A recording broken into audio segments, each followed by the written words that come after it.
as much as like there is this voice in the back of my mind that's saying Jets upset victory, I got to go with the team that I believe in the most, and that's going to be the Houston Texans.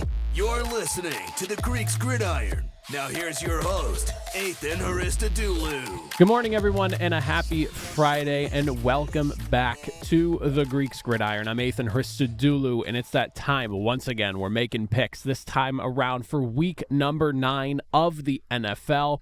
We just went through Thursday Night Football last night, starting out the week 0-1. Not thrilled, but plenty of room to improve in games to hit on. So fire away in that comment section down below. Pick along with me as we go through the games. I would love to hear what your thoughts are as we go through game by game. But without further ado, diving right in, we're going to start. First game of the week that we have up, the Dallas Cowboys heading into Atlanta to take on the Falcons. Now, looking at just the current state of the Cowboys and where the Falcons are currently as well, you might think this may feel like kind of a shoe-in type of thing for Atlanta, but it was only a couple of weeks ago that Atlanta let Seattle come in and kind of smack them around on their own home turf. So I don't really think that this game is one of the easier to pick. I honestly think it's one of the harder to pick, even if the Cowboys are sitting at 3-4 in kind of a bad spot. And then also the Falcons at 5-3 fighting for a divisional title right now. Both QBs come into this game near the top of the NFL with interceptions, and I do think that is something worth keeping an eye on here. Whichever quarterback plays the cleaner game probably could wind up leading their team to victory here. And Cousins, if you look at the numbers, is doing a little bit better than Dak, albeit though he has played one more game than Dak Prescott has here, but you're looking at about 300 more touchdowns, 300 more yards, 4 more touchdowns, and about a 5% better completion percentage over Dak Prescott. Both these defenses right now, as far as defending the pass goes, not anything super crazy, but they are actually pretty similar as far as the statistics go. You're looking at 216 yards per game from the Falcons compared to the Cowboys' 218, rounded numbers, of course. 13 touchdowns allowed from the Falcons to the Cowboys' 10, but the big difference here, in my opinion, is going to be just that overall pressure and sack rate that you're looking at here, as Atlanta has one of the worst, honestly, pass rushes in the NFL. Just plain and simple. Numbers-wise, for whatever reason, they are just not getting home whatsoever. When you look at the Cowboys, depending on what they're doing, 8th best pressure rate. They've got 16 sacks, so pretty good unit for the most part here, and that's even while they've been missing Micah Parsons and DeMarcus Lawrence, who I don't believe Micah Parsons is going to be playing in this game just based off the injury report that they've had from this week's practice as well. Falcons got to find a way to stop CeeDee Lamb. Another thing I'm keeping an eye on here is just how much damage they can mitigate from his end. CeeDee Lamb, obviously the guy of the offense over there, the way I see it. If CeeDee Lamb's not going, this Cowboys offense is basically not going. He's got 45 catches, 600 yards, and 4 touchdowns for Dallas right now, leading the team with 72 targets, which is 30 more than Jake Ferguson, who's behind him in second place for the team. For Dallas's offense, though, a big thing that I think is really important here is somehow, some way, finding a way to run the football even somewhat consistently here. Dead last in rushing yards per game, averaging only 3.4 yards per attempt as a team, with only 10 runs that have gone over 10 yards, which is a league worst in the NFL right now. You have Dalvin Cook, who hopefully can get something going for you. He hasn't really done a ton, and only 6 carries and 12 yards against San Francisco last week. You're hoping for a little bit better than that, but the good news is Atlanta's run defense, not necessarily the greatest, not the worst either, but allowing about 132 yards on the ground and a 4.4 yard per attempt number. There is a shot that maybe Dallas finds some success running the football, but if they can't balance out that offense, I don't know if they can win this game. That being said, as for who I think is going to win here, one thing that really has stuck with me is just the way Atlanta plays at home this year. It's not as good as you'd want it to be. And that game against the Seahawks a couple of weeks ago is still really sitting in the back of my mind.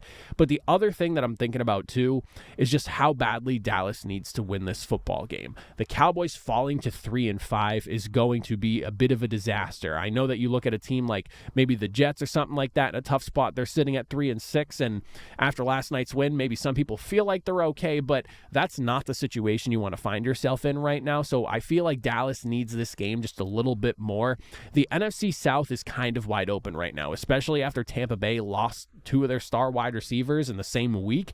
It's kind of opened things up where the Falcons have wiggle room, Dallas can't really afford to lose any more games for the next few weeks at minimum. So I think with that, I'm going to give a slight edge to just how badly the Cowboys want it, and I'll take Dallas 24-23. Not super confident on this one because I do think Atlanta can beat them at home, but just the way that they performed against Seattle a couple of weeks ago is really stuck in the back of my mind, and I can't shake that right now. And again, Dallas really needs this win.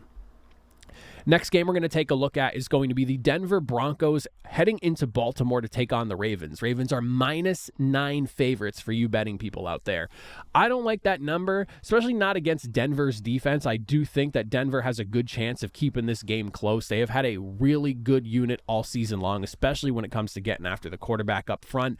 But Lamar Jackson has been killing it this year as a passer, and I think we cannot go with this through this preview without mentioning his numbers. I mean, you're looking at basically 2,100 yards. He's fifth in the NFL. He has 17 touchdowns. He has 2 interceptions and averaging about 8.9 yards per attempt. That is second best in the NFL right now. Broncos passing defense, though, they're a really good unit. Like I said, when it comes to creating pressure, they're one of the best that does it. When it comes to getting after the quarterback and bringing them down, one of the best that does it.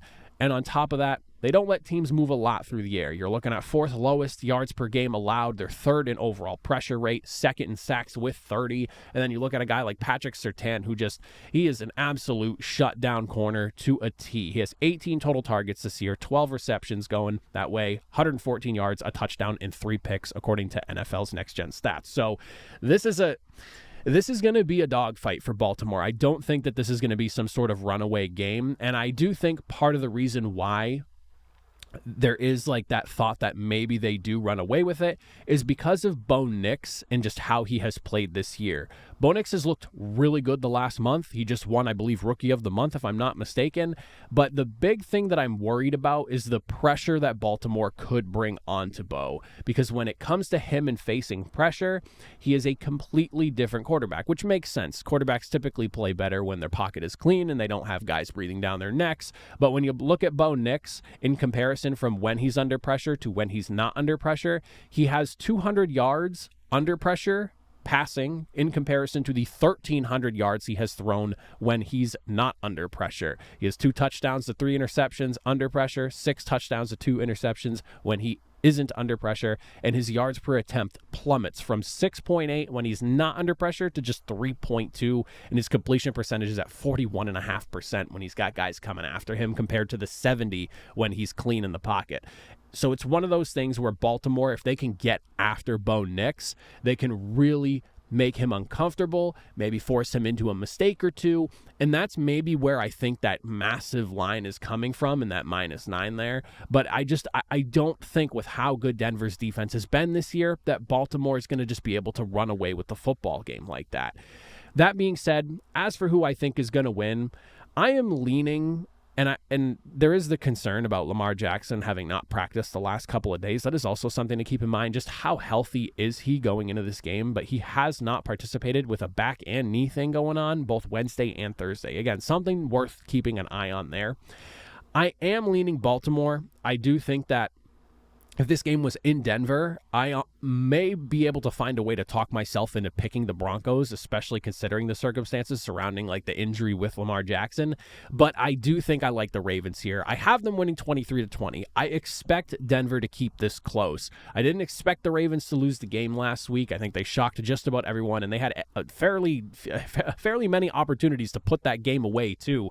That Jameis Winston throw that just got dropped right into the defensive back's hand, like that. I keep seeing that throw happen, and I still can't believe that they didn't put the game away there, and he ultimately winds up scoring the game-winning touchdown after the fact. But I do think Baltimore gets the win, but I think it's going to be close, 23-20. Next game, we have a divisional matchup here. We're looking at the Miami Dolphins and the Tampa Bay Buccaneers, the Buffalo Bills. I don't know where that came from. The Bills demolishing the Dolphins the first time around that these two teams played, 31-10. They picked off Tua 3 different times in that game before he wound up leaving with his concussion. The Bills right now are currently averaging about 1 touchdown allowed per game to quarterbacks, and they're tied for 7th in the league with 8 interceptions, obviously 3 of those coming from Tua. They have not been nice to most quarterbacks this year, especially Tua. They probably gave Tua the worst game out of all of the QBs that they've played so far. Now, when you look at these two teams right now, one of the big things that really sticks out is just the Bills and how crazy their offensive firepower has been and how they are really turning into a legitimate top flight offense. They're currently scoring about 29 points per game with an average margin of victory of almost 19 points, third best in the league there. Dolphins did get Tua back last week, which was good for them. Offense managed 27 points. And right now, the way the Bills defense is looking, allowing about 18 points per game, you're going to have your work cut out for you if you're Miami trying to put up some points on these guys here. The Dolphins offense very much needs Tua under center. I think we've learned that in the time that Tua has not been playing this past season. But right now, with the way the Bills defense is playing, and again, just how kind of silly they made Tua look in the last game, a little bit worried about what happens with Miami here, especially with this one being in Buffalo. That adds like another wrinkle to that whole thing. The last game was in Miami, and that's how that went down. So now in Buffalo, I'm a little bit nervous. As for the Dolphins, defensively, one thing that we really got to keep an eye on, and this again goes back to game number 1, but also just how good he's been so far this season for Buffalo, and a big reason why this offense has been playing the way it has. We're not talking the receivers, we're not talking the tight end, and I've been singing the praises about him basically all season. It's got to be running back James Cook. Dolphins are allowing 106 yards rushing to running backs this season. James Cook in game 1 against them had a couple of scores and 78 yards. James Cook has been a big reason why this offense has been so successful. And it's one of those things that it's easy to forget about because people don't appreciate running backs the way they used to anymore and yada, yada, yada. But James Cook has balanced out this offense and forced teams to respect his presence in the backfield. And it has really opened up what the Bills can do. It's helped out Josh Allen. I think it's a big reason why he doesn't have nearly as many turnovers this year, because he does not have to force things to happen on offense. He has a guy like James Cook in the backfield who opens things wide open for him when it comes to throwing the football. Teams, again, have to respect the presence of James Cook, and if the Dolphins can't bottle him up, it's going to be another long night. As for who I think is going to win, it's very hard to beat a team twice in a season like this, but I do think I'm going to go Buffalo. I expect the Dolphins to keep this one a little bit closer. I don't think that they're going to get mollywopped again, but I do like Buffalo 28-23. Good, comfortable victory late in the game. I think maybe they're already, they're probably in the, maybe down 21-23. They score that go ahead, or maybe something along the lines of they're up 21 to 17 or something like that, 17-16, they score a go ahead, and then Miami scores at 23, but too little too late kind of deal. I don't expect Buffalo to be sweating this one out, but I do think that Miami can keep it somewhat close. Next, we have what is basically a battle for a better overall pick in this year's draft. We're looking at the New England Patriots taking on the Tennessee Titans. Big question for this one here. And the numbers, in my opinion, kind of lie about this one, but can the Patriots find success throwing the football? There's obviously the big question on whether or not Drake May's going to play. He's been limited in practice this week. He's been throwing, though, so that is good. If you're getting in physical activity, that means there's a good shot that you can play. That being said, it feels like it's going to be a game time decision, so we won't necessarily know until, 11:30 a.m. Eastern time, I guess, if that's going to be when the injury reports come out. So we'll see what happens there. But I do think that when you look at the Titans' numbers, and they're a little bit inflated. Right now, currently, 151 yards per game allowed against the pass, which is best in the NFL, mind you. They're allowing just 5.2 yards per attempt, and they've allowed only 11 touchdowns through the air. Now, the reason I say that these numbers might be skewed in a weird way, last week Jared Goff only needed 85 yards to beat down on the Tennessee Titans because of how good the running game was, how many times they got a really short field off of turnovers. He didn't need to throw for 300 yards. So again, number gets inflated by that. The week prior to that, Josh Allen torched him for over 300. But then you look at some of the other teams that they've played. Bears offense, week number 1, they had Caleb Williams' head was spinning, just trying to get a grasp on the speed of an NFL football game for the first time. Jets clearly have offensive issues, even with Devontae Adams right now. They only managed 21 points last night, and there was a lot of mistakes in the entire journey to getting those 21 points. And then you look at them playing the Dolphins when they didn't have Tua. They have run into some really good situations as far as offenses and their inability to throw the football. And again, when you look at a quarterback like Josh Allen, he did torch him. And for what it's worth, Jared Goff did put up 3 touchdowns against them. He just didn't have to throw for 300 yards. So the numbers are kind of skewed. That being said, Patriots wide receiver room, not really the greatest. One of the biggest things that stood out to me when I was looking at numbers, fourth, lowest target separation in the NFL this season per Next Gen Stats. Their wide receivers struggled to create any sort of separation. All the windows are extremely tight when you're throwing to them, so it could be an issue.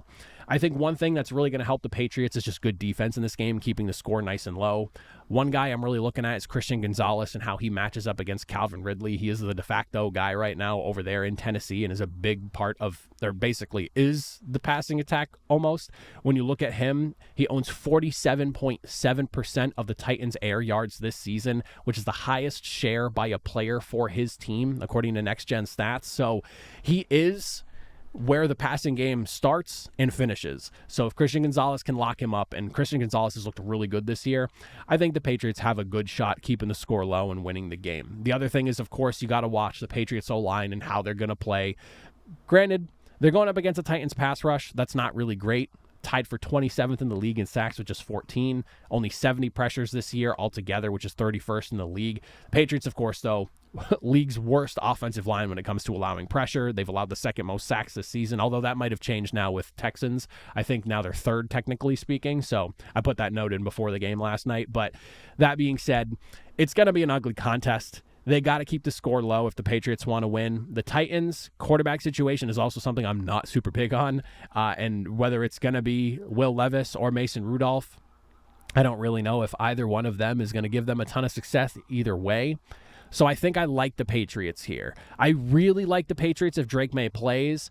If he doesn't, I do still think that the Patriots have enough in the tank to find a way to win. But I'm thinking like a 21-17 score if it's going to be with Drake May. Without Drake May, it might be like 19-17, something like that. Like some very odd, bizarre score where there's a lot of field goals and just a lot of, juggling of field position for a good 60 minutes, and it's probably going to be one of those games you wish you weren't watching. But give me the Patriots, 21-17 if May's under center. Scores a little bit lower if he's not. Now we have an NFC South matchup. New Orleans Saints taking on the Carolina Panthers. It sounds like Derek Carr is going to play based off everything that I've been looking into and reading in. It sounds like he's going to play. He's been limited at practice this week. The offense has been a nightmare. They've literally put up 18 points in the last 2 weeks. Carolina, though, has been allowing a whopping and league-leading 34 points per game. Derek Carr, if he's coming back, this is the opportunity to light the fire back under the offense, get things rolling again, and maybe try to get this season back on track. It's going to take a lot of work sitting at 2-6, but having Derek Carr back from that oblique injury will pay dividends, at least this week against the Panthers, in my opinion.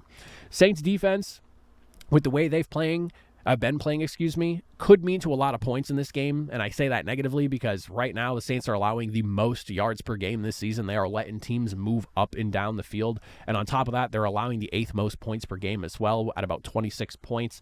Carolina's offense, not necessarily great by any means, and they're obviously working now through the whole Bryce Young back under center experience, so I don't really know what could happen there, but it is one of those things where, again, Saints defense hasn't been perfect this season by any stretch of the imagination, so maybe the Panthers do find some way to get some points. This is one of those games that I think winds up being a little bit higher scoring than you would anticipate because of the defenses specifically.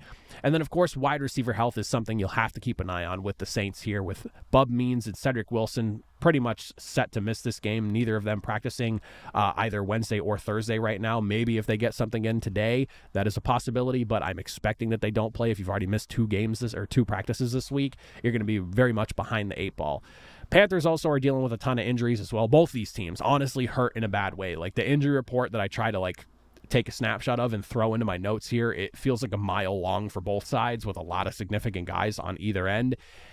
I do think, though, that with Derek Carr under center, I've got to take the Saints. This feels like him coming back, trying to prove a point type deal. He's going to be working with a thin wide receiver room, but I'm curious how he and Marquez Valdes-Scantling maybe hook up a little bit, because that is a guy that has found some success throughout his career, and I think that I trust Derek Carr a little bit more than both Bryce Young and or Andy Dalton depending on whatever ends up happening in this game and who winds up playing the entire 60 minutes on Carolina's end. So I'll take the Saints 27-17. Big win for them in the NFC South.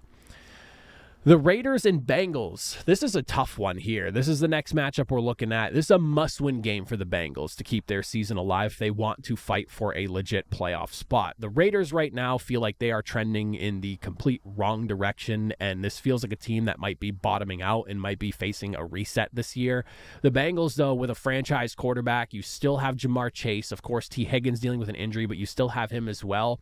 This is a team that has the roster that should be competing for a playoff spot at minimum. Obviously not in the best position right now, but I do think has more to play for at this current moment than the Raiders do, because the Raiders are already 6 losses into the season. Playoff hopes are just so far away, especially with the quarterback situation. I think whatever team finds the most success running the football probably comes out with a better edge in this game here. You look at Cincinnati rushing right now, 89 yards per game, 4.1 yards per attempt with a success rate of only 35% according to Next Gen Stats. Las Vegas, even worse, with just 79 yards per game on the ground, 3.6 yards per attempt, and a success rate at only 30%. Both the run defenses of these teams have not been great, so whoever can get it going on the ground, I think winds up taking a good opportunity at controlling the football for a vast majority of the game, but I'm curious to see who that winds up being, because neither one of these teams really like to run the football and are not very great at doing it either. Second thing I'm looking at is how this Raiders defense deals with Jamar Chase. Jamar Chase right now this season sitting on 674 yards receiving with 7 touchdowns has been a bit of a nightmare for defenses to deal with, as is typical each and every single season for Jamar Chase and what he does. Las Vegas, though, has allowed the 8th fewest yards per game to wide receivers this season, so that is something worth keeping an eye on here. The corners that they have over there in Las Vegas, for what it's worth, feisty group of guys that really play hard, and I could see, especially if T. Higgins doesn't end up playing here, maybe send a little extra coverage Jamar Chase's way to try to mitigate the damage that he can do, and maybe wind up getting the better of him. We'll see, but it is something worth keeping an eye on here. The other thing that I'm looking at, and this is something that is quietly happening that isn't getting talked about enough, and I think it's because the Raiders are sitting on 2-6. I'm curious to see how Cincinnati defends tight end Brock Bowers, because he's currently rolling on a historic rookie campaign for tight ends. Brock Bowers has the most receptions by a tight end through 8 games in NFL history, and on top of that, he also happens to be leading the league in receptions with 52. Cincinnati's allowed the 8th most receptions and yards to tight ends so far this season, and that is something that could be problematic for them. They've been a little bit weak in coverage over the middle, and that is something that kind of shows up week in and week out, despite having one of my more favorite linebacking rooms, especially guys that can drop back into coverage. For whatever the reason may be, tight ends are finding a lot of success though this season.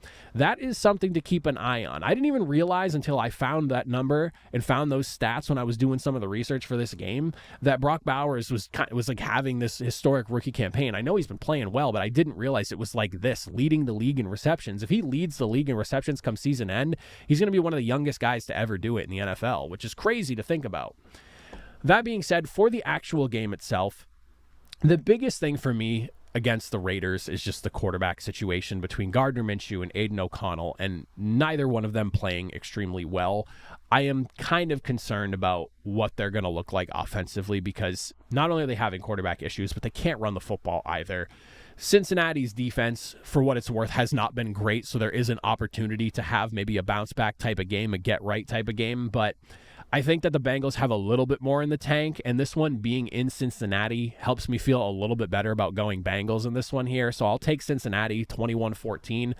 Not a crazy game by any means here. I just think that both these teams in pretty bad spots. Bengals have been underperforming, and they might not have T. Higgins keeps them from getting too many points. And again, that lack of running game in Cincinnati as well. You can't bring it up for the Raiders and not mention what Cincinnati's done, because it's not been much more. So this is one of those games that if I didn't have to pick it, I wouldn't. But here we are sitting with the Bengals with a slight win over the Raiders.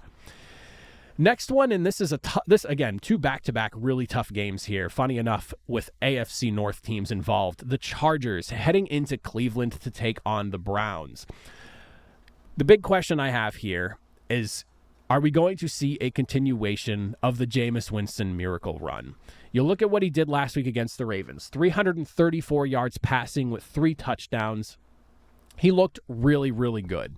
There were a few throws that he basically laid out there for defensive backs to pick off, and they did not get picked off. So there is that's sitting in the back of my head. The box score leads you to believe that Jameis Winston had like a near perfect game other than like completion percentage, but overall it was a really good game. But there were some like Jameis Winston type of mistakes, I guess you could call. He is a guy that threw for 30 touchdowns and 30 picks in the same season. So it's one of those, like, you get the big plays, but there's also those mistakes, and the defense just has to capitalize on them. When you look at the Chargers and their pass defense, one of the better units in the NFL, allowing only 193 yards per game right now. They're a group of guys, especially with the defensive front that they have up there, they could give them a lot of problems here. So I'm really curious to see how Jameis Winston looks this week against the Chargers. The Chargers defense is one of those underrated units. I think it's because they're 4-3 and just not in a great spot, but pretty tough group of guys over there. The other thing that I'm looking at here, and this is more just a battle up in the trenches here, the Chargers offensive line going up against Cleveland's pass rush is one thing that I think really dictates how this game plays out. When you look at Cleveland sitting on 21 sacks right now, which is tied for 8th in the NFL, and then on top of that with a pressure rate of 39.2%, which is 5th best in the league, that is a problem. For what it's worth, and all the struggles that Cleveland has had, they have still week in and week out been generating a ton of pressure, still getting after the quarterback, and that's what they were known for, especially last season. And they've continued through and done a really good job at that this season as well. I think a lot of it's just kind of gotten lost in the whole Deshaun Watson saga that we were dealing with the first half of this season.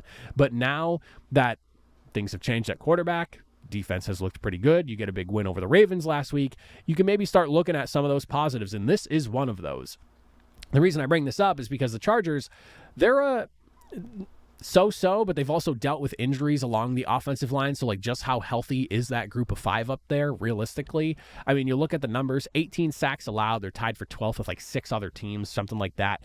They've allowed the 7th highest pressure rate this season as well at about 37%. So it's one of those things where I'm curious to see, especially with Justin Herbert, you know, you want to keep him protected because he got hurt earlier this season with that ankle injury. I'm very curious to see how this O-line holds up because, again, for all the just bad that we've seen from Cleveland this year, one of the few bright spots that is going kind of unnoticed because of where the team is right now this season has been what they've been able to do up front, getting after the quarterback. The other thing I'm looking at is Nick Chubb. Want to see what his impact looks like. This is a tough run defense, and for what it's worth, Nick Chubb's return the last couple of weeks hasn't really been stellar. 74 yards and a touchdown since he's gotten back. It's hard for me to really knock him, though, considering the injury that he's coming back from and just how gruesome it was. And it's like awesome that he's even out there playing. But at some point, you really hope he's able to ramp up and get back to the Nick Chubb of old. But we'll see if he ends up getting there. But that is definitely something I'll keep an eye on. This is one of those games that is really hard to pick because there are so many injuries on the practice reports here, especially for the Browns, man. I mean, you're literally looking at it's got to be at least like 15 different players that I'm staring at right now on this list that are either did not participate or limited in some capacity through practice this week, either one day or both days. And a vast majority of them are both days. So a lot of injuries in this one here. This is another one of those games. If I didn't have to pick it, I absolutely would not. But I'm going to go with a gut feeling, and I'm going to take the Chargers. 23-19, low-scoring affair. I think both these defenses give the opposing offenses some trouble. I would assume the Chargers maybe capitalize on the Jameis Winston mistake or two that you're typically good for in a game, and that maybe flips things in the Chargers' favor. But this is an ugly contest that I could realistically see going either way, and it's basically going to be whose defense gives the other offense the most problems. Now we have an NFC East clash. We're looking at the Washington Commanders going into New York to take on the Giants, as MetLife just hosted a game last night. It'll do it again in a few days for the Giants. The big thing here is if the Giants can stop Jaden Daniels. He is a literal X factor. I know Madden loves spewing off that nonsense. It's part of the games these days for those younger people that maybe love that football game or hate that football game and still play it like I do. Jaden Daniels is an X factor when it comes to football, and at this point is in the conversation for an MVP award, in my opinion. There's a few guys ahead of him, but if he's not number 4 or number 5 in that conversation, I don't really know if I can take you seriously because he has been having himself quite the rookie season. And I know Offensive Rookie of the Year is a thing, but there is a case for what he's doing with the numbers that he's putting up. He should be in that conversation. I don't know if the Giants in the current state that they're in, especially with the injuries that they're dealing with, if they're going to be able to contain him. And if that's the case, you're looking at like another over 300-yard performance.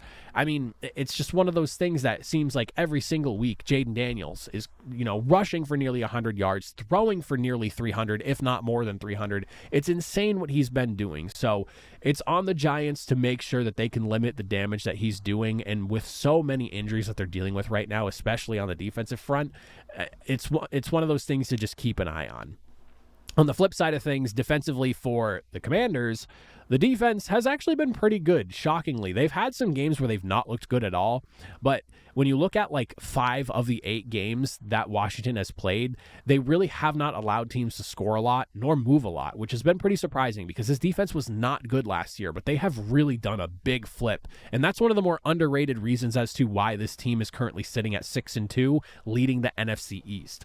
That being said, they're playing Malik Neighbors. He is kind of like how I talked about CeeDee Lamb earlier with the Cowboys, the offense of the Giants. He is through and through the go-to guy in the passing game, and they are force-feeding him the football week in and week out when he's out there. With nearly 500 yards and 3 touchdowns, I'm very curious to see how they can mitigate his performance in this game here. But not only that, the other thing that I'm interested about, because the Giants seem to have found kind of a star in the making in the running back room, is how this Commanders run defense handles Tyrone Tracy. Not a name I thought I was ever going to be talking about this season here, but Tyrone Tracy, in the short few games that he has been playing and eating up a ton of snaps, he's looking at 376 yards, 2 touchdowns, and 5.2 yards per attempt on the ground. That being said, the reason I'm bringing this up is because for some of the good that we've seen from Washington's defense, they have struggled with dealing with what the running backs are doing. They've allowed 117 yards per game to running backs this season, which is 5th most in the league, and they're currently allowing 1 touchdown per game to running backs on top of that, which is also tied for 5th in the league. So, that being said, keep an eye on Tyrone Tracy. I think he could give the Commanders some issues. He has given a lot of teams some problems so far, and it's been pretty impressive because he just kind of came out of nowhere. I love this because it feels like it happens every year. You get 2, maybe 3 running backs that just come out of nowhere and are absolutely electric. Tyrone Tracy, one of those guys. In the absence of Devin Singletary, he has been huge for this Giants offense here. But Daniel Jones is Daniel Jones, and we talked about it in the Power Rankings earlier this week, how fitting it was to watch him get strip-sacked and then throw a pick in the final 2 drives of last week's game against the Steelers to throw things away. I don't know how the Giants can get away from the turnovers and the mistakes, but we got not a trifecta, but you got the ground rule double, I guess, on on Daniel Jones turnovers. I'm worried about that in this game here as well, as I feel like I am weekly with the Giants, so I'll take the Commanders 27-20. Should be a tighter contest. It is a divisional matchup here, but I do like the Commanders. Now we have an interesting NFC matchup between the Chicago Bears heading into Arizona to take on the Cardinals. Both teams fairly even in the scoring department offensively. Bears scoring about 23 points per game to Arizona's 22, so pretty even there. But the big difference is the defenses and what they've been allowing. And this is something that I've talked about a lot with the Cardinals and a lot with the Bears. Bears defense, pretty good unit. Suffocating type of unit, not going to let you score a lot. It's typically you've got to beat their defense in order to beat them because the Bears offense can be hit or miss depending on the week, as we saw last week, and then if you compare that to the game prior. But Chicago allowing just 17 points per game this season, but on the flip side, when you look at Arizona, they're allowing about 26 points per game, and that lack of talent on the defensive side has been something I've talked about a lot this year, and it is something worth keeping an eye on. The Bears did not look great offensively last week, but they have a good opportunity to rebound this week against Arizona. Stopping Arizona on the ground is going to be key for that Chicago defense, though, since we're talking about how good they are. Arizona's rushing attack has been pretty good, and it's led by James Conner, a guy that I think kind of flies under the radar every single season because of just where Arizona's been, and we've been talking about that a lot too. But averaging about 142 yards per game on the ground, which is good for 7th most in the league. And on top of that, they have 38 runs going over 10 yards or more this season, which is tied for 2nd best. Arizona can get it moving on the ground here. You couple that with Kyler Murray and what he does with his legs, Bears going to have their hands full on the ground. They're allowing about 120 yards per game. They're allowing about 4.7 yards per attempt. They have not necessarily been stellar at defending the run. They've been about average or so, give or take, depending on the week. So that is something they have to watch. And then offensively for the Bears, one big thing I'm keeping an eye on is going to be Caleb Williams. He did not look great last week. You look at the numbers, 10 of 24, 131 yards. He was under pressure on 53% of his dropbacks. The good news is Arizona does not have a great pass rush. They are one of the worst and least effective in the league. And when you look at what Arizona is allowing against the pass right now, 7.2 yards per play, which is tied for third highest in the league and seventh most in yards per game allowed at 235. This is a good opportunity for Caleb Williams to come in, have a bounce back game. The game's indoors too. You don't have to worry about elements. This should be a solid performance from Caleb Williams coming off of last week's game, or at least you would hope so. As for who I think is going to win, I think I'm leaning Chicago on this one here. I expect the Bears defense to be able to give Arizona some problems. Arizona looked really good last week, but Miami's defense has been suspect at times, and it's not really surprising to me that they were able to get away with 28 points. So I do think that I like the Bears a little bit more here. They're probably going to stifle that offense a little bit and squeak out a win 23-20. Now, this is one of the most exciting games of the week.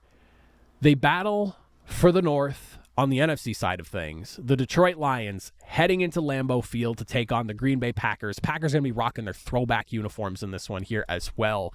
Big question, of course, how healthy is Jordan Love? The groin injury is something to keep an eye on here. He, for as far as practice is concerned, did not participate Wednesday, but he was limited on Thursday. We'll see what he does today, obviously, but that is something worth keeping an eye on in this game. How comfortable is he going to be in that pocket, especially if he needs to get out of that pocket?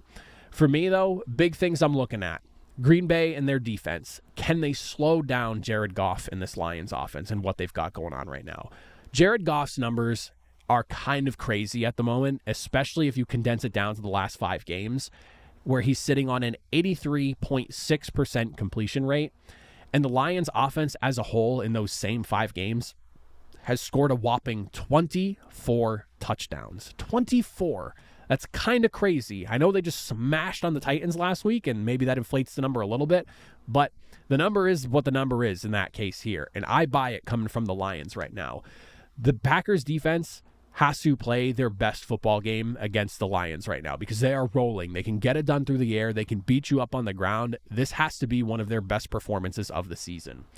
The other thing I'm looking at is going to be Josh Jacobs and how he fares against this Lions run defense on the Packers side of things. Josh Jacobs right now, 4th in rushing yards, 7th in rushing yards over expected for those stat nerds that are out there, and about 4.6 yards per attempt. Detroit's run defense has been pretty good. They're actually 3rd in rushing yards per game allowed to running backs, 3rd lowest that is. So one of the best teams in the NFL defending the run this year, especially when it comes to stopping running backs. Josh Jacobs, one of those guys that's pretty much all season stepped up to the plate, especially like in the absence of Jordan Love when he wasn't playing, was playing like absolute nails for them out of the backfield. This will be a good matchup to watch here and see what he does, because I do think that finding a way to win on the ground against the Lions is paramount to keeping pace with what could wind up being another explosive game of points. The other thing I'm looking at is going to be Green Bay's wide receivers against the Lions secondaries. You have yourself Jaden Reed, Christian Watson, Romeo Doubs, and honestly, Dontavian Wicks needs to be thrown into this conversation as well. All 4 of those guys total up 11 touchdowns this season as a group.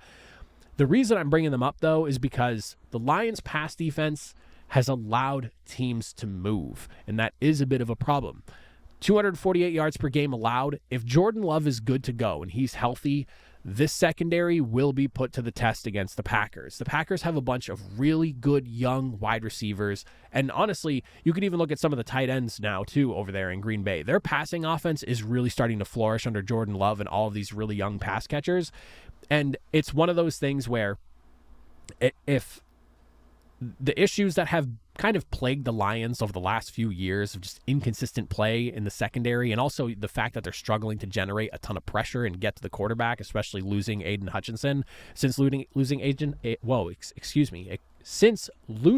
Aiden Hutchinson. Talking too fast there. That is something I am slightly worried about here.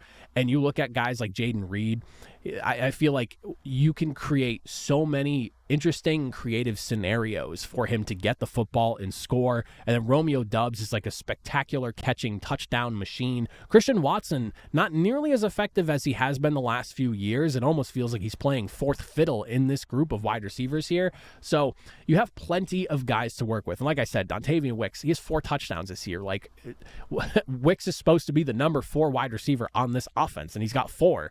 So you have guys that you can basically just throw bombs to and every which way you need to. Lions are going to have their hands full there. As for who I think's going to win, this is probably one of the hardest games to pick this weekend, in my opinion. You have a battle for the NFC North. The game's in Lambeau, and just at face value, I do like the Lions a little bit more than I do the Packers, but it being in Lambeau complicates it a bit. But I am a little bit worried about the health of Jordan Love. I feel like that's the one thing about the Packers right now that is kind of sitting in the back of my mind and scaring me away from taking Green Bay.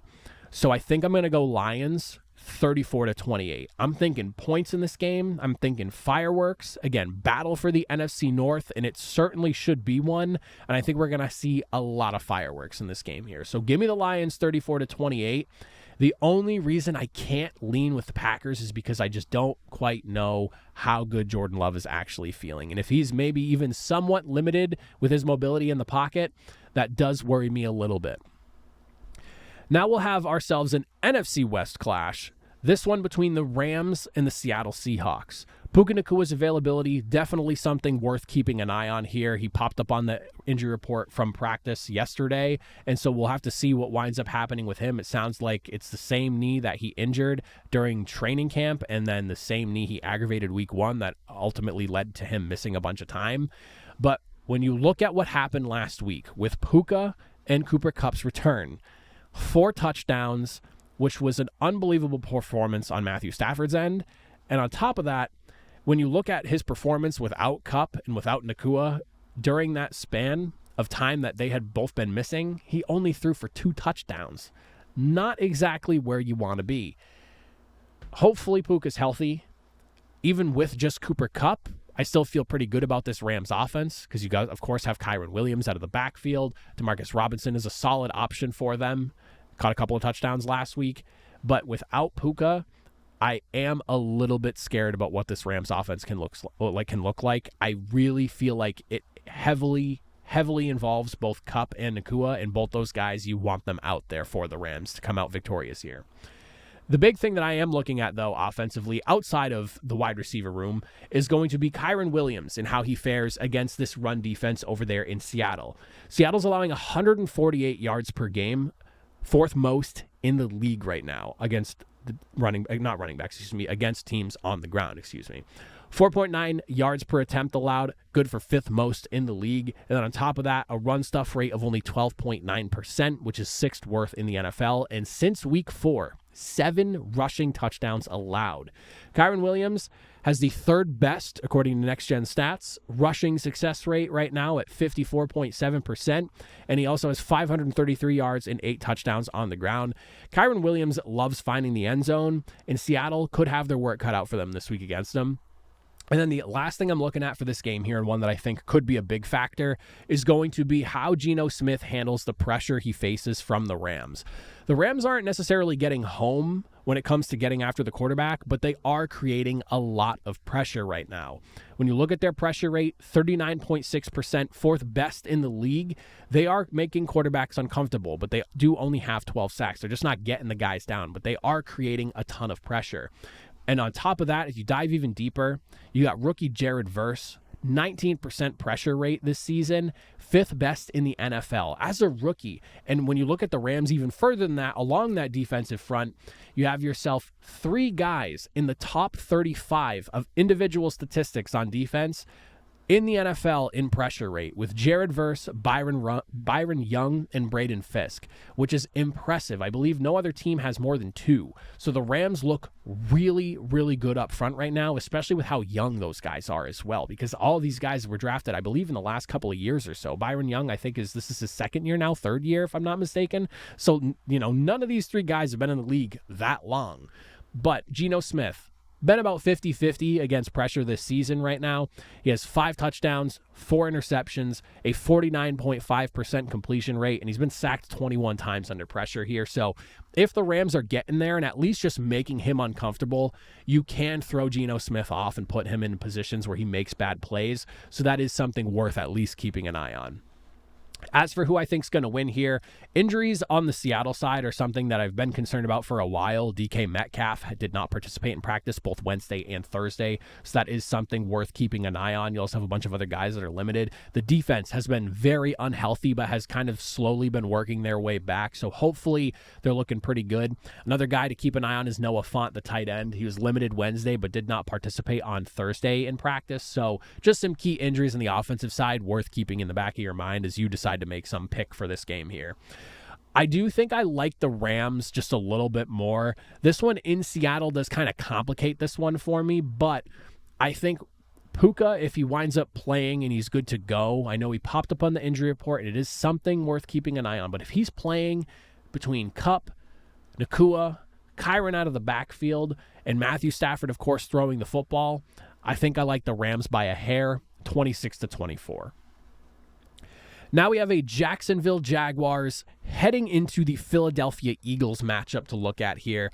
This one, in my opinion, really has to do with the running backs. I know you have Jalen Hurts and Trevor Lawrence, 2 big money quarterbacks. You also have a bunch of stars at wide receiver, but the Jaguars are hurting a bit and could be a little bit thin in the wide receiver room coming into this game here. And I think for me, it's what these running backs might do on the ground that could really dictate the chances of Jacksonville pulling off an upset or maybe the Eagles running away with this football game. Saquon Barkley sitting on 766 rushing yards this season, 5 touchdowns and averaging 5.9 yards per attempt. And Tank Bigsby, yardage-wise, a little bit further behind him. Granted, he hasn't had nearly as many attempts, but he's been just as productive with 4 touchdowns and 5.8 yards per attempt. He only has about just under 500 yards, but again, the attempts are a lot lower, but he's averaging just about the same yards per attempt per clip and has just 1 touchdown less. Both of these running backs have been absolutely electric. Tank Bigsby has really stepped up, especially in the absence of Travis Etienne. Keep an eye on what these running backs do because I think it could be key to what happens in this football game. The Jacksonville Jaguars passing defense, of course, something that everyone has been scrutinizing all season long, has not been great, and I'm curious to see how they do against Philadelphia here, allowing 271 yards per game so far this season, 2nd most in the league with 17 touchdowns allowed, tied for most in the league with a couple other teams. I am curious to see how this goes. Philadelphia, for what it's worth, not necessarily the most pass-happy team in the league. They actually have the lowest pass percentage in the league, and they're only averaging about 201 yards per game with 8 touchdowns. So they're not a team that really throws the football a ton, but you have A.J. Brown, you have Devontae Smith, you have Dallas Goedert over there, you have Saquon Barkley who can catch out of the backfield. Who's to say that maybe they're not scheming up to throw the football against this Jaguars defense? I wouldn't be shocked if they tried to do so. The last thing that I really think could basically decide which way this game goes, and I think more so goes in Philadelphia's favor, is going to be the turnover battle. Since their bye week, Philadelphia has not turned the football over, and I think that is key to why they are where they are right now. They have done a great job of protecting the ball, and that was an issue in the early portion of the season. Jacksonville, though, in that same span, 4 turnovers. And again, they're going to be thin at wide receiver, most likely, with Christian Kirk not having practiced both Wednesday and Thursday. You also have Brian Thomas Jr., who's been limited as well. Travis Etienne continues to be limited. Gabe Davis continues to be limited. Even Tank Bigsby has been limited this week in practice. So there's a lot of injuries and key injuries at that to keep in mind on with the Jacksonville Jaguars, and it's making me really shy away from them. I'm leaning Philadelphia. I like the Eagles in this one. I'll take them 31-21. I think the Jaguars maybe could find a way to get a score or two and, maybe a garbage time touchdown on top of that. But something tells me Philadelphia might run away with this one here, especially in Philadelphia. I really like the Eagles here. And then finally, Primetime games. Sunday Night Football is the Colts head into Minnesota to take on the Vikings. How does Joe Flacco fare against this Vikings pass rush? We'll have to find out. No one blitzes more than Minnesota, with nearly a 42% blitz rate right now and the 9th highest pressure rate in the NFL at 35.2%. Flacco versus pressure, though, has been hit or miss as far as completions go, but he's not making mistakes. He has a 52% completion rate and only 182 yards, but he does have 3 touchdowns when he's under that pressure. Minnesota's pass defense is allowing about 263 yards per game right now, which is good for 3rd most. Not super surprising given how just aggressive this defense is, but good quarterbacks have been able to get behind them and make plays, and that is something I'm curious to see. This will be a good test for Joe Flacco and for people like me who have been saying that the Colts offense just looks far better with Flacco under center. Curious to see how he fares here. The other thing I'm looking at is how the Vikings defense tries to bottle up Jonathan Taylor. He's looked really good so far this season. 454 yards on the ground, 5 touchdowns, nearly 5 yards per attempt at 4.9. Minnesota's run defense, though, has been stout. 5th fewest yards per game allowed to running backs this season at about 77 per game. 3rd fewest runs over 10 yards or more allowed. The 7th highest run stuff rate. If anyone could find a way to bottle up Jonathan Taylor, I almost forgot his name there, Jonathan Taylor, I wouldn't be surprised if it's Minnesota. And then on Indy's side, when you look at their defense, especially the secondary, you're going up against guys like Justin Jefferson. Jordan Addison's no slouch by any means either. How does Indianapolis stop Justin Jefferson? He has in the last 5 games, 6 or more receptions and 80 yards or more. Period. He is tearing it up right now. And the Colts are allowing 13.4 yards per reception to wide receivers, which is 9th highest in the league, according to Next Gen Stats. This is something that I was concerned about coming into the season, and losing Juju Brents did not help the situation in Indianapolis.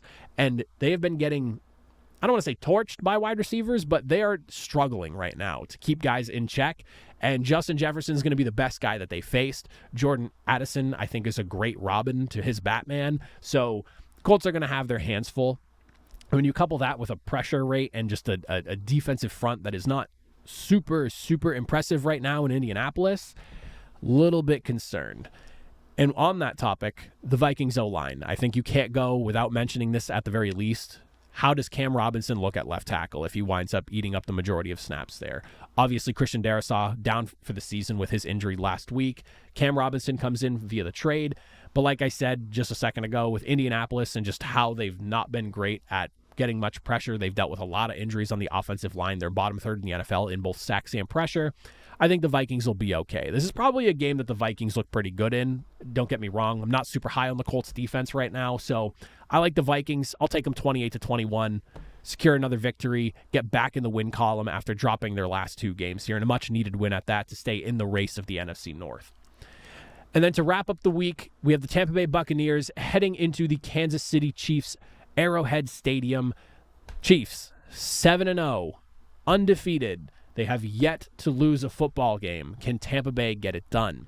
First thing I'm looking at is Tampa Bay's passing attack. Can they find consistency? Can they keep moving the football and hopefully move the football without any mistakes, whether it's interceptions, incorrect routes run, things like that? 9 different players saw targets for Tampa Bay last week. Jalen McMillan, Raheem Jarrett, Trey Palmer, Ryan Miller, some of those names, unless you're a Tampa Bay Bucs fan, you probably haven't even heard of before, were catching passes. Cade Otton, though, the tight end, found himself racking in the most with 9 receptions last week and a couple of touchdowns in that loss to the Falcons. KC is actually allowing the most receptions and yards per game to tight ends right now. They've been a little bit weak over the middle of the defense. Cade Otton could have another one of those types of games. If there's a guy like a security blanket that Baker Mayfield's looking for, it's got to be him. On the flip side of things, for the Chiefs offense, this could be the get-right game that Patrick Mahomes kind of sorely needs right now. You look at Mahomes' numbers, and by no means are they good. Only 1,600 yards, 8 touchdowns to 9 interceptions. Tampa Bay's passing defense, though, has not been good by any stretch of the imagination. 255 yards per game allowed, which is good for 4th most in the league. 15 touchdowns allowed, which is good for 5th most in the league. And then you have the addition of somebody like DeAndre Hopkins, who's slowly working his way and integrating his way into the offense. He winds up opening things up for guys like Travis Kelce and Xavier Worthy, who have been a big piece of this offense right now. If there was a secondary and a defense overall that the Chiefs could find a way to take advantage of and help Patrick Mahomes maybe get back into one of those like 250, 300-yard performances with 3 touchdowns kind of deals, this is the defense for them to do it against. And the last thing I'm looking at is going to be how Tampa Bay runs the football against Kansas City. A big reason why Tampa Bay has been able to do what they've done this year when they've looked really good has been their ability to run the football. This is a team that was awful at running the ball last year, and they now have basically 3 running backs that they can work with in Rashad White, Tucker, and then Bucky Irving as well. There are some serious guys in that backfield that you can work with, and it shows in the numbers. Tied for 4th in yards per attempt at 5.1 as a team. And then on top of that, they're tied for 5th in runs over 10 yards or more at 33, 10th in yards per game with 131 on the ground. That being said, work is cut out for them. Chiefs, second best run defense in the NFL, like period. It's not even really a conversation. They're only behind Baltimore. 82 yards per game allowed, 3.5 yards per attempt allowed, second fewest runs over 10 yards or more allowed. All seconds to only Baltimore. If there was a team that could shut down that rushing attack, this is the team to do it. The Chiefs' defense has been stellar. It's a big reason why they're 7-0. It's certainly not the superior offensive play that we've seen in years past from the Kansas City Chiefs. This defense has been carrying a huge load right now for Kansas City, and I am a little bit worried about how Tampa Bay looks, minus Chris Godwin and Mike Evans in this contest. So, with that being said, in Arrowhead, I think I'm leaning Chiefs, and I have the Chiefs winning 27-21. Should be a pretty good game. I think we'll see some fireworks. Knowing the way Baker Mayfield plays, he's going to play his heart out. He's probably going to throw a couple of picks. He'll probably throw a couple of touchdowns, maybe even run one in. He's probably going to make some big runs. He's the type of guy that he's a quarterback, but he runs and acts like he's a running back. It's crazy when he does that kind of stuff. So I expect a hard-fought battle, but ultimately I think Kansas City finishes off the first half of the season undefeated 8-0 and get the W. But those are my picks for week number 9 of the NFL. Let me know in the comment section down below. Who do you got? Who do you like? Am I missing anything? Feel free to point stuff out. Make your picks along with me, all that and more. But as always, if you made it to the end, I greatly appreciate it. I'll see you all next time. Have a good one.